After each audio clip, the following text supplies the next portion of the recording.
College में रहते रहते मैंने जितनी भी नौकरियां की, उनमें से टाको बेल में की गई नौकरी सबसे कम समय के लिए थी। लेकिन उसकी बजाय भी वो एक ऐसी नौकरी थी जो मुझे जिंदगी भर याद रहेगी। सबसे बुरी बात तो ये है कि अपने साथ काम कर रहे लोगों के साथ मुझे जितना लगाव हो गया था और जितनी वो नौकरी आसान थी, लेकिन फिर भी मुझे जुलाई की वो भयानक सुबह हमेशा याद आती है। वो दिन भी हर दिन की तरह शुरू हुआ। मैं अपनी सुबह की शिफ्ट के लिए पहुंच गई थी और हमें बताया गया था कि बच्चों की पार्टी के लिए आज किसी ने जगह किराए पर ली है। सुबह का वो समय बहुत अच्छे से बीत रहा था जब तक स्टोर का दरवाजा नहीं खुला था और जोश और खुशी से भरे बच्चे अपने पेरेंट्स के बिना ही अंदर चले आए। मुझे सुबह के इस वक्त पर इस तरह का जोश देखना बेहद पसंद है और ये जानकर कि उन्हें यहाँ आने के लिए पैसे भी नहीं मिलते। शायद इन्हीं बच्चों के पेरेंट्स ने ये जगह आज किराए पर ली है। हाँ, और इन्होंने काफी घंटों के लिए जगह ली है। देखो तो ये अपने साथ एक जोकर भी लाए हैं। जैसे ही मैंने देखा, एक अजीब सा दिखने वाला जोकर दरवाजे से अंदर चलकर आया, उछल कूद करता हुआ कुछ बच्चों का हाथ पकड़कर उन्हें अंदर लाते हुए। क्या बकवास है। मुझे समझ नहीं आता कि लोगों को जोकर इतने पसंद क्यों होते हैं। मतलब ऐसा नहीं है कि मुझे उनसे डर लगता है, लेकिन मैं समझ नहीं पाती कि बच्चों को ये कैसे पसंद आ जाते हैं।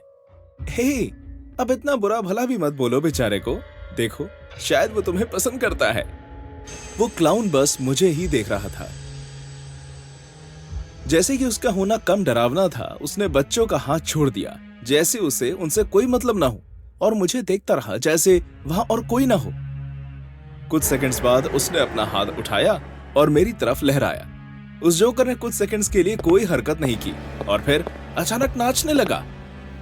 ठीक है, अब ये बहुत अजीब है। वाह, क्या तुम्हें याद है मैंने तुम्हें एक बार कहा था कि मुझे तुम्हारी खूबसूरती से जलन होती है, पर अब नहीं। मजाक छोड़ो हेलेना, मैं कुछ समय के लिए किचन में जा रही हूं। मैं नहीं चाहती कि कोई रोमियो आकर मुझे प्रपोज करे। कुछ मिनट बीत गए और कोई हलचल नहीं हुई, इसलिए मैं बाथरूम साफ करने चली गई। मैं मेंस रूम साफ करने जा ही रही थी कि एक बच्चे ने मुझे आवाज दी। मिस, मुझे बाथरूम जाना है। क्या मैं अंदर आ सकता हूँ? ओह, मुझे माफ करना बच्चे, अभी बाथरूम बंद है। मैं वादा करती हूँ कि मैं इसे जल्द ही साफ कर दूंगी और फिर तुम जा सकते हो, ठीक है? ठीक है, प्लीज जरा जल्दी कीजिएगा, मुझे अंदर जाना है।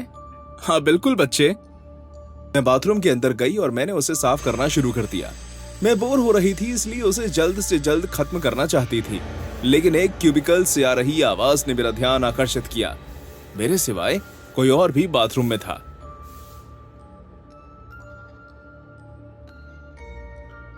सर, ये बाथरूम बंद है, क्या आपको अंदर समय लगेगा?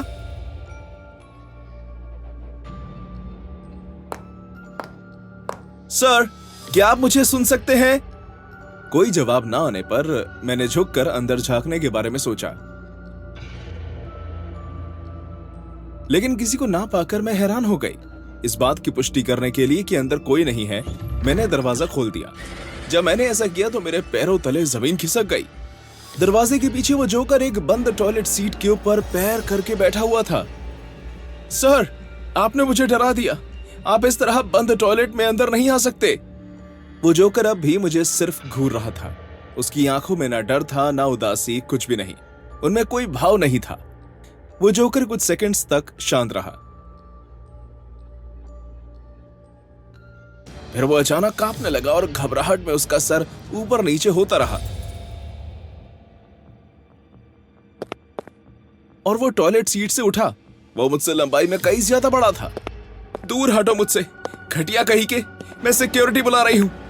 वो जोकर कांपते हुए धीरे धीरे मेरे पास आने लगा। अब वो अचानक सीधा खड़ा हो गया और किसी गाने के धुन की सीटी बजाने लगा।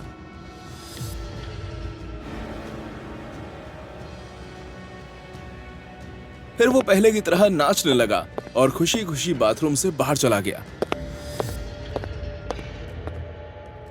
जब ये सब खत्म हुआ तो मैं डर के मारे जमीन पर लड़खड़ाते हुए गिर गई।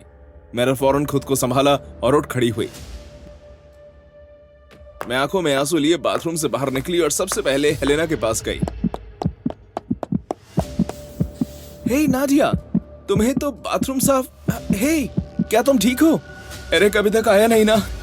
नहीं, अभी तक तो उसे आ जाना चाहिए था, लेकिन तुम तो जानते ही हो ना कि बॉसेस कैसे होते हैं। तुम्हें क्या हुआ? मुझे तुम्हारी चिंता हो रही है। मैं तुम्हें बाद में बताऊंगी। मैं अब अपना ब्रेक ले लेती हूँ। अगर तुम्हें एरिक दिखे तो उसे कहना कि मुझे उससे बात करनी है, और प्लीज उस जोकर से दूर रहना, ओके? हाँ बिल्कुल। क्या उसने तुम्हारे साथ कुछ किया? हम पुलिस को बुला सकते हैं। नहीं, उसने मेरे एक बाल तक नहीं छुआ और ना ही मुझसे कुछ कहा, लेकिन उसने मुझे मेरी जिंदगी का सबसे भयानक एहसास दिया। तुम बस मेरी बात सुनो और जितना हो सके उस जोकर से दूर रहना, समझी? हाँ बिल्कुल। कुछ मिनट बाद तक भी मैं टाको बेल के पीछे वाले हिस्से पर बैठी खुली हवा में आराम कर रही थी। सुबह सुबह की इस ठंडी हवा ने बाथरूम की उस डरावनी घटना से मुझे थोड़ा शांत कर दिया था, लेकिन उससे भी बदतर होना अभी बाकी था। और तभी मैंने किसी को मेरे नाम चिल्लाते हुए सुना। जब दरवाजा खुला, वहां हेलेना थी।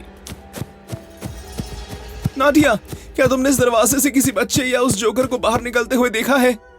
नहीं, क्या हुआ? एक बच्चा खो गया है। उसके पेरेंट्स उसे ढूंढ रहे हैं।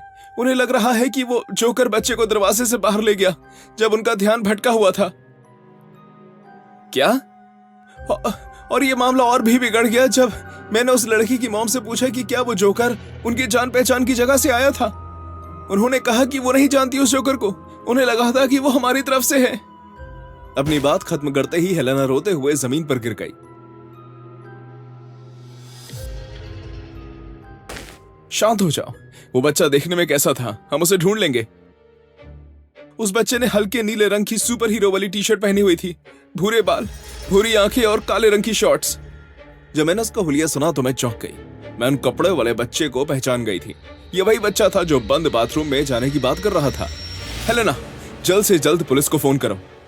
उसके दादा ने फोन कर दिया है। पुलिस जल्द ही पहुंचती होगी। उन्हें जाकर बताओ कि बच्चा बाथरूम में है।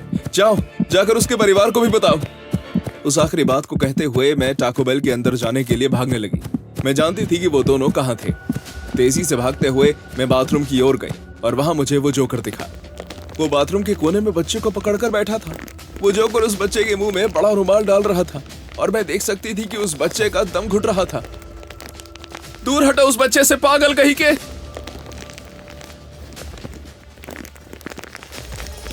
उस जोकर ने मेरी तरफ देखा और अपनी आंखें खोली। उसने बच्चे को छोड़ा और वो भागता हुआ मेरे पास आ गया। वो बच्चा भी खड़ा हो गया और मेरी तरफ भागने लगा।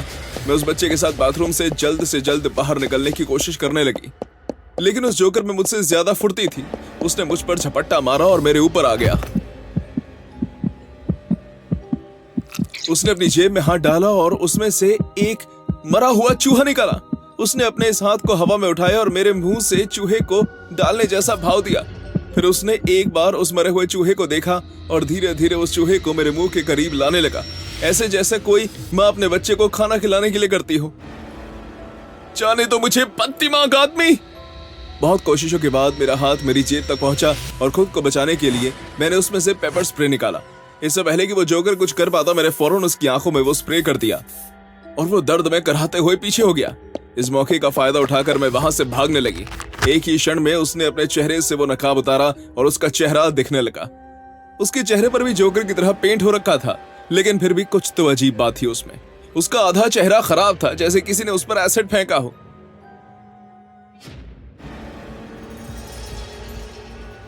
पेपर स्प्रे की वजह से उसकी आंखें बंद थी, लेकिन फिर भी वो उस दिशा में उठ खड़ा हुआ जहां मैं थी और मुझे देखकर मुस्कुराने लगा और लोरी गुनगुनाने लगा।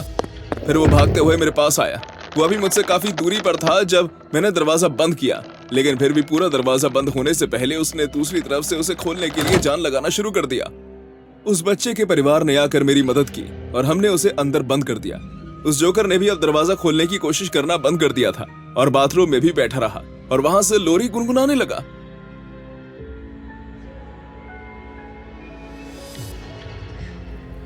बहुत ही जल्द हमने पुलिस को उस जोकर को पकड़ कर ले जाते हुए देखा। मैं पास में बैठकर कॉफी पीते हुए पुलिस को जो कुछ भी हुआ वो बताने लगी।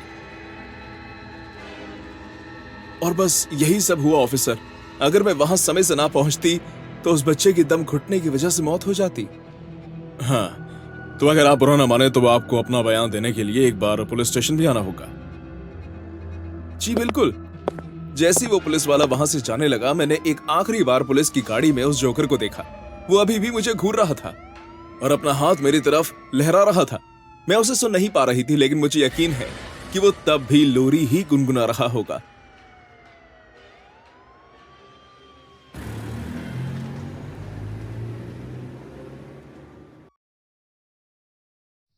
कुछ महीनों पहले मैंने एक क्यूट और मस्ती से भरी लड़की के साथ रिलेशनशिप शुरू किया। वो बिल्कुल मेरे टाइप की थी, या फिर कम से कम वो वैसी लग रही थी। जैसे जैसे वक्त बीता, उसके असली रंग दिखने लगे। वो मुझ पर विश्वास ही नहीं करती थी। फ्रेड जान, तुम कहाँ जा रहे हो? क्या था वो? क्या जरूरत थी सबके सामने यूं तमाशा करने की? क्या मतलब है तुम्हारा? मैं तुम्हें पहले भी कह चुका हूं, मैं थक गया हूं इन सब से। मैं तंग आ गया हूं तुम्हारी इस जलन और मुझे अपने काबू में रखने की आदत से। तो ये सब मेरी गलती है? मुझे ये सब नहीं करना पड़ता अगर तुम इस तरह दूसरी लड़कियों के साथ फ्लर्ट नहीं कर रहे होते। मैं नहीं करता, तुम करते हो। मैंने तुम्हारे मैसेजेस चेक किए। देखा, मैं इसी की बात कर रहा हूं। मैं किसी से बात भी नहीं कर सकता क्योंकि तुम कुछ भी सोचने लगती हो। ऐसा नहीं है, ये बात तुमने खुद कही है कि तुमने मेरे फोन चेक किया है। वो इसलिए क्योंकि कोई बहाना नहीं चलेगा, ये गलत है। क्या मतलब है तुम्हारा? मैं ये रिश्ता नहीं रखना चाहता सोफिया। क्या? नहीं प्लीज। हाँ, हम अभी भी ये सब ठीक कर सकते हैं ना? हम नहीं कर सकते। हालांकि ये मेरे लिए बहुत मुश्किल था, लेकिन मुझे ये रिश्ता खत्म करना ही पड़ा। मुझे बहुत बुरा लग रहा था, इसलिए मेरे कहीं बाहर जाने का मन नहीं था, ना ही किसी से मिलने का मन था। लेकिन मेरे एक दोस्त एंड्रयू के बहुत कहने पर मैं उससे मिलने के लिए मान गया। एक दोपहर वो मेरे घर आया तो ये सब हुआ। कब? कल? दरअसल कुछ हफ्तों पहले। क्या? तूने मुझे पहले क्यों नहीं बताया यार? मैं इस बारे में किसी से बात नहीं करना चाहता था क्योंकि मैं उससे प्यार करता था यार। काश उसने इस तरह जलना शुरू ना किया होता। मैं समझ सकता हूं। शुरू में कुछ दिन उसने मुझे मैसेज किया, लेकिन चल छोड़ इस बारे में यार।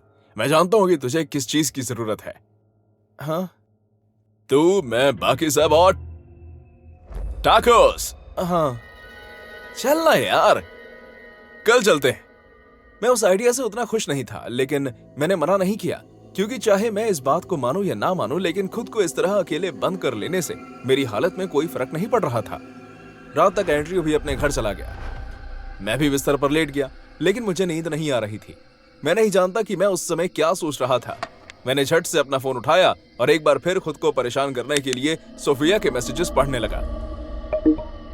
अगले दिन लंच के लिए मेरे दोस्तों ने टाको बेल जाने का फैसला किया था, हमारी मनपसंद जगह। बदकिस्मती से मेरे अंदर ज्यादा ताकत नहीं थी क्योंकि मैं ठीक से सोया नहीं था, लेकिन फिर भी मैं उनका साथ देने के लिए आ गया। लेकिन जब उन्होंने बातें करनी शुरू की तो मुझे और भी बुरा लगने लगा। मैं उनकी बातों पर ध्यान नहीं दे पा रहा था। मैं उनकी बातों या हंसी मजाक में हिस्सेदार नहीं बन पा रहा था। फ्रेड। हाँ? तुम क्या खाओगे? वही जो हमेशा खाता हूं। तो जाओ फिर। मैं आलस में उठा और ऑर्डर करने के लिए लगी लाइन में जाकर खड़ा हो गया। अच्छी बात यह थी कि वो ज्यादा लंबी नहीं थी। जब ऑर्डर करने के लिए मेरी बारी आने ही वाली थी तो मैंने एक जानी पहचानी आवाज सुनी। वो सोफिया थी। वो बिल्कुल पहले जैसी लग रही थी। नेक्स्ट। उससे छुपकर निकलने में अब बहुत देर हो गई थी, है ना?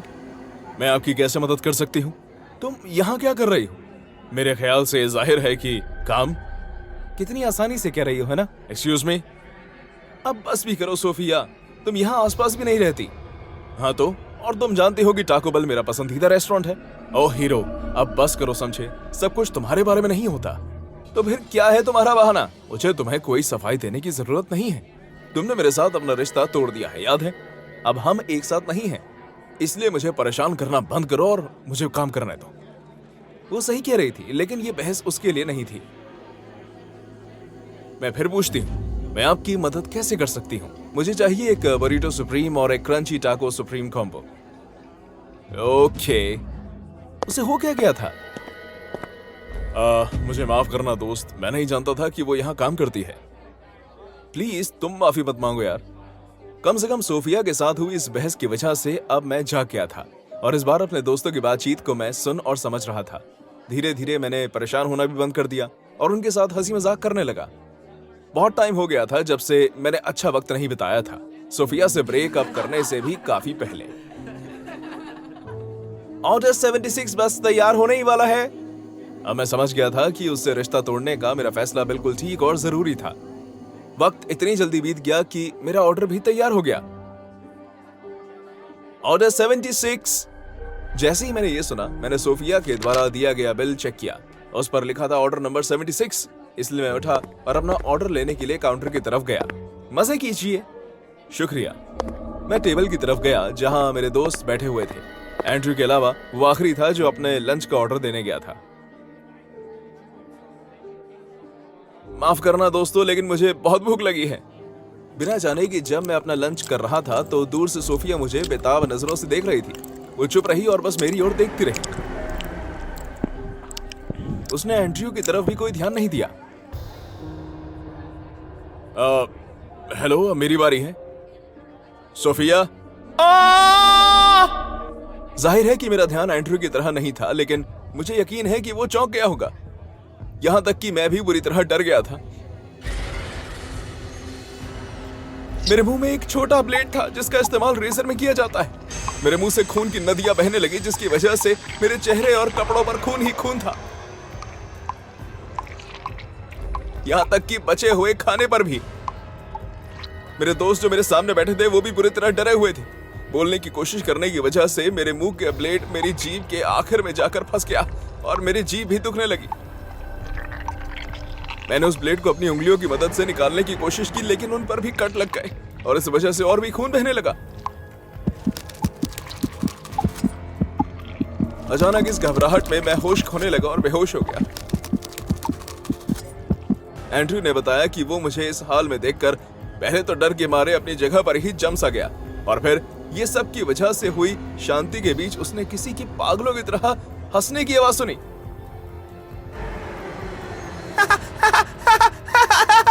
एक नंबर के पागल और बेवकूफ। ये क्या बकवास है? यही मिलता है तुम्हें अगर तुम। क्या किया है तुमने उसके साथ? वही जिसके वो काबिल है। तुम्हें समझ नहीं आया? उसने मुझे छोड़ दिया। उसने मेरे साथ ऐसा करने की सजा तो मिलनी ही चाहिए थी ना। तुम एक बददिमाग लड़की हो सोफिया, ये तुमने क्या किया? मैंने तो बस लोगों को हमेशा यही क्यों लगता है कि मैं बुरी हूँ। मुंह बंद करो एंड्रयू, मुझे इसके मजे लेने दो। तुम मुझे परेशान मत करो। क्या तुम में से कोई भी इतना समझदार नहीं है जो एम्बुलेंस बुला सके? जब मुझे होश आया तो मैं हॉस्पिटल में था, बिस्तर पर पड़ा हुआ। मेरे ऊपर कंबल दिया हुआ था। मुझे फौरन पता चल गया कि जहां उस ब्लेड ने गहरा घाव छोड़ा था वहां कुछ लगाया गया है। मैं इधर उधर देख रहा था जब कोई कमरे में आया। वो मेरी बहन बोनी थी। फ्रेड, शुक्र है कि तुम्हें होश आ गया। बोनी, मैं इतनी परेशान हो गई थी। यार, तुम जानते हो कि क्या हुआ? क्या तुम्हें याद नहीं? मैं जानता हूँ, लेकिन मैं समझ नहीं पा रहा। वो सोफिया थी। जब उसने मुझे ये बताया तो मुझे बहुत दुख हुआ। उसने कबूल किया है। बॉनी ने बताया कि सोफिया मुझसे नाराज या फिर दुखी थी कि मैंने उससे रिश्ता तोड़ दिया, और फिर उसे टाको बेल में नौकरी मिल गई। उसने अपने मुकाम को अंजाम देने के लिए नौकरी ले ली। उसने पहले से ही ये सब प्लान किया हुआ था। ये आखिरी चीज है जो मेरे पास तुम्हारे लिए है फ्रेड, इसलिए मैं इसका इस्तेमाल तुम्हारे ही खिलाफ करूंगी। लेकिन सबसे जरूरी बात यह थी कि उसने उसे बरीटो में खुद डाला। मैं इसे खत्म कर दूंगी। लेकिन मैंने कहा मैं कर दूंगी, अब जाओ यहां से। उसने उसमें ब्लेड डाला और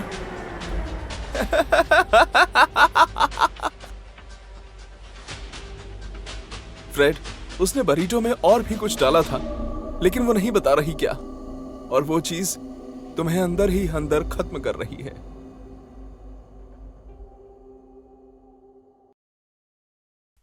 हम सभी दोस्त हमेशा अपने जन्मदिन पर एक बड़ी सी पार्टी किया करते थे। इसके लिए हम दिनों पहले ही तैयारी कर लेते और अपने बहुत से दोस्तों को बुलाया करते थे। जैसे जैसे वक्त बीतता गया, हम इन बड़ी पार्टी से बोर हो गए। इसलिए जब जॉश ने कुछ ही लोगों की एक शांत शाम के बारे में कहा, तो हम सभी को ये आइडिया बहुत पसंद आया। बहुत बढ़िया पार्टी है जॉश। मैं हमेशा से चाहता था कि मेरा जन्मदिन की पार्टी टाको बेल्स में हो। हाँ यार, अगर यहाँ नहीं आते तो हमें 30 ब्लॉक दूर किसी क्लब में जाना पड़ता। और ऊपर से मेरा जन्मदिन है और मुझे मैक्सिकन खाना बहुत पसंद है। मैं इस बात से सहमत हूँ, ये वाकई लाजवाब है। और पता है क्या, मैंने अपना इरादा बदल दिया है। मैं इसके बाद जॉश के घर जाऊंगा। इसका जन्मदिन है तो बाथरूम भी इसी का खराब होना चाहिए, मेरा क्यों? घटिया। ओ प्लीज यार, तुम बहुत ही बेकार हो। होए, वो मेरा भी बाथरूम है। बाथरूम की बात से याद आया, क्या कोई मेरे साथ चलना चाहता है? मैं नहीं, मुझे जाना है, चलो। तुम जो भी कर रही हो उसकी तस्वीर भेजना मत भूलना लड़कियों। बाथरूम में कैरन और मैंने शीशे के सामने खड़े होकर काफी पिक्चर्स खींची और हम बस वापस जाने ही वाले थे कि कुछ ऐसा होने वाला था जो शायद आज की रात पूरी तरह बिगाड़ देता। ओह माय गॉड, खबरदार अगर तुमने वो पिक्चर कहीं डाली तो मैं बता रही हूँ, मैं तुम्हें अपने हर सोशल मीडिया अकाउंट से ब्लॉक कर दूंगी। माफ करना, बोलने की पूरी आजादी है। ज्यादा से ज्यादा मैं तुम्हें टैग नहीं करूंगी। तुम मुझे पिक्चर से निकाल दो और अपनी लगा लो। बिल्कुल नहीं, तुम अच्छी लग रही हो। मैं तो तुम्हें टैग भी करूंगी। तुम हर जगह से ब्लॉक होने वाली हो। हे एम्बर, वो तो तुम्हारा पुराना बॉयफ्रेंड है ना? शिट, तुम सही कह रही हो, ये बैरी ही है। बैरी और मैं कुछ साल तक साथ थे। पहले हम दोनों ने एक दूसरे के साथ काफी अच्छा समय बिताया, लेकिन जैसे जैसे वक्त बीतता गया वो बहुत हिंसक होने लगा। फिर एक दिन उसने मुझे शादी के लिए प्रपोज किया। मैं जानती थी कि मुझे रिश्ता आगे नहीं लेकर जाना। वो रात कुछ अच्छी नहीं बीती, लेकिन कम से कम हमारा रिश्ता तो नहीं रहा था। वाओ एम्बर और कैरन, तुम दोनों को यहां देखकर आश्चर्य हुआ। या हाय बैरी, लगता है मैं यहाँ कबाब में हड्डी हूँ। मैं तुम दोनों को अकेला छोड़ देती हूँ। मैं तुम्हारा टेबल पर इंतजार कर रही हूँ एम्बर। हाँ बिल्कुल। तो कैसा चल रहा है सब? कुछ बेहतर। मेरा मतलब है कि मैंने हाल ही में कॉलेज शुरू किया है तो। हाँ क्यों नहीं, बेहतर तो होगा ही। आखिर अब मैं जो तुम्हारी जिंदगी में नहीं हूं। उसने जिस तरह से बात कही उससे साफ जाहिर हो रहा था कि वो दुखी भी था और गुस्सा भी। तुम खुद को इतना भी दोषी मत मानो, शायद हम दोनों के लिए सही था। तुम क्या कर रहे हो आजकल? मुझे पता चला कि तुम्हें नौकरी मिल गई है। हाँ, 32 साल का मैं टाको बेल्स में नौकरी कर रहा हूँ। बहुत बढ़िया। मुझे ऐसा लगता है जैसे मेरे जिंदगी में सब कुछ पा लिया हो। ये सिचुएशन पहले से ही इतनी अजीब थी और बैरी की बातें उसे और भी ज्यादा मुश्किल बना रही थी। मुझे ये सुनकर बुरा लगा बैरी। हाँ क्यों नहीं, सुनो, अब मुझे चलना होगा। वो लोग मेरे टेबल पर इंतजार कर रहे हैं। तुम्हें देखकर अच्छा लगा सच में। बिल्कुल, ख्याल रखना। मैं मुड़ी और वहां से निकल गई, लेकिन मैंने बैरी को एक आखिरी बार कहते हुए सुना, वैसे माफ करना कि तुम्हें मुझे देखना पड़ा। अपने पुराने बॉयफ्रेंड से यूं अचानक मिलने में कोई मजा नहीं। वो एक आखिरी इशारा था कि मुझे यहां से जल्द निकल जाना चाहिए। जब मैं अपने टेबल तक पहुंची तो सब वहां बैठे मेरा इंतजार कर रहे थे। शुक्र है तुम आ गई, मैं तो 911 पर कॉल करने ही वाली थी। हाँ, पर मुझे लगता है कि तुम्हें फिर भी कर ही देना चाहिए था। बैरी अब पहले से भी ज्यादा बुरी हालत में है। जॉश, तुम तो उसके घर के पास ही रहते हो ना? क्या तुमने कभी उसमें कुछ अजीब देखा? मैं तुम्हें बता दूं कि मैं हैरान हूं कि वो काम कर रहा है। जब से तुमने उसके शादी का प्रस्ताव ठुकराया है तब से वो और भी बदतर हालत में है। देखो, मैं तुम्हें बताना नहीं चाहता था, लेकिन पड़ोस में बहुत से मरे हुए जानवर पाए गए हैं और कुछ पड़ोसियों को लगता है कि उन्होंने बैरी को उन्हें मारते हुए देखा है। क्या तुम वाकई सच कह रहे हो? खैर, मैं इस बात से बिल्कुल भी हैरान नहीं हूं। वो आदमी हमेशा से ही पागल था। मुझे आज तक यकीन नहीं होता कि यह बात समझने में मुझे इतना टाइम क्यों लग गया। सोचा जाए तो इस बात का एहसास होने के लिए मुझे मारने तक का इंतजार करना पड़ा। इसमें तुम्हारी कोई गलती नहीं है एम्बर। कुछ लोग ऐसे ही होते हैं। तुमने जो किया सही किया। शैतान की बात करते हुए देखो, हमें किचन से कौन देख रहा है? किचन की खिड़की के दूसरी ओर खड़े होकर बैरी हमें देख रहा था। जैसे ही उसे एहसास हुआ कि हमने उसे पकड़ लिया है तो उसने हमसे अपनी आंखें चुरा ली। अच्छा, तो मैं अब एडम की टीम में आना चाहूंगी। शायद 30 ब्लॉक्स दूर तक जाना इतना भी बुरा आइडिया नहीं। तुम चिंता मत करो एम्बर, अगर वो पागल तुम्हारे जरा भी करीब आया तो हम उसे अच्छा सबक सिखाएंगे। ये कहते ही वो लोग हमारे लिए खाना लेने चले गए जो तैयार हो चुका था। जब वो लोग वापस आए तो सभी ने अपना अपना खाना खाना शुरू कर दिया। मैंने अपना टाको ढूंढने लगी, उस पर वेजिटेरियन लिखा था और मैंने उसे उठा लिया और मैंने उसे खाना शुरू कर दिया। उसका स्वाद कुछ अजीब था, लेकिन मैंने रुककर उस पर गौर करने के बारे में नहीं सोचा। मुझे इतनी भूख भी नहीं लगी थी, लेकिन जब मैं नर्वस होती हूँ तो ज्यादा खाती हूँ, और इस सिचुएशन में मैं वाकई काफी घबरा गई थी। अचानक काफी सारे टाको बेल के एम्प्लॉय बैरी को पकड़कर किचन से बाहर लाने लगे। उसके हाथ में पट्टी बंधी हुई थी। हम सब ये देखने के लिए खड़े हो गए कि आखिर हुआ क्या है।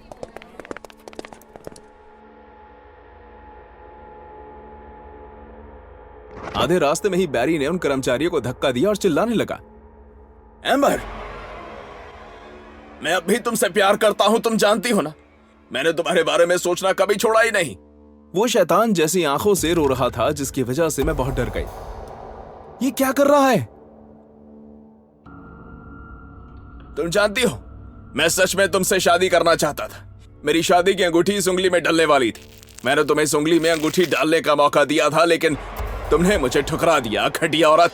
तो लो, अब तुम इस उंगली को हमेशा हमेशा के लिए अपने पास रखो। मुझे ये नहीं चाहिए। अपना वेजी टाको मजे से खाओ। पहले तो मुझे समझ नहीं आया कि वो मुझे अपनी कटी हुई उंगली क्यों दिखा रहा है, लेकिन फिर जब मैंने उसकी बातों पर ठीक से गौर किया तो मेरे होश उड़ गए।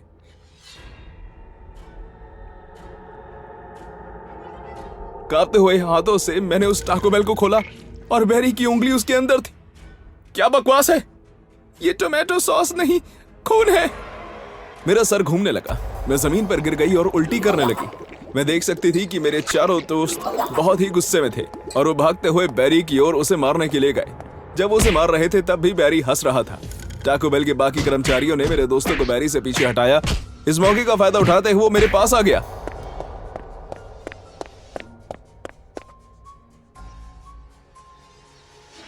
एम्बर, क्या तुम मुझसे शादी करोगी? ये बात कहते हुए वो अपना सर इधर उधर हिलाने लगा और मेरे दोस्तों के मारने की वजह से उसकी नाक से निकल रहा खून मेरे मुंह पर गिरने लगा। टाको बेल के लोगों और मेरे दोस्तों ने मिलकर उसे मुझसे दूर किया। मुझे ना गुस्सा आया, ना बुरा लगा और ना ही उदासी हुई। जब भी मैं उस पल के बारे में सोचती हूँ तो मुझे याद आता है कि मैंने बिना कुछ किए ही खून से लथपथ हो गई थी।